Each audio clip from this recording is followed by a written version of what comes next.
সম্মানিত দর্শকবৃন্দ, আশা করি সকলে ভালো আছেন।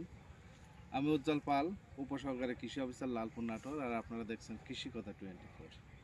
আমি এখন আছি বাড়িগম 33 জাতের একটা গমের জমিতে। এখন গমের যে স্টেজ, ফুল শীষ বের হয়েছে, সাথে ফুল, এই যে সাদা সাদা যে ফুল। এই অবস্থায় কৃষকদের পরামর্শ সেটা হচ্ছে যে আপনার এই অবস্থায় কোনো রকমের বালাইনাশক স্প্রে করা যাবে না। এই ফুলটা যখন শেষ হয়ে যাবে, ঝরে যাবে বা শুকায় যাবে, তখন কিন্তু অবশ্যই আপনাকে একটা স্প্রে দিতে হবে। সেটা না দিলে কিন্তু পরবর্তীতে আপনার বিভিন্ন ধরনের ছত্রাক বা ব্লাস্টে আক্রান্ত হতে পারে। কি স্প্রে দিবেন?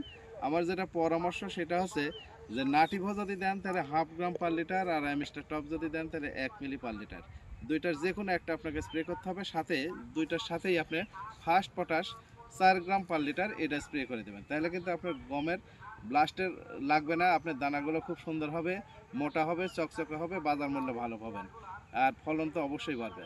ধন্যবাদ সকলকে, ভালো থাকবেন সকলে।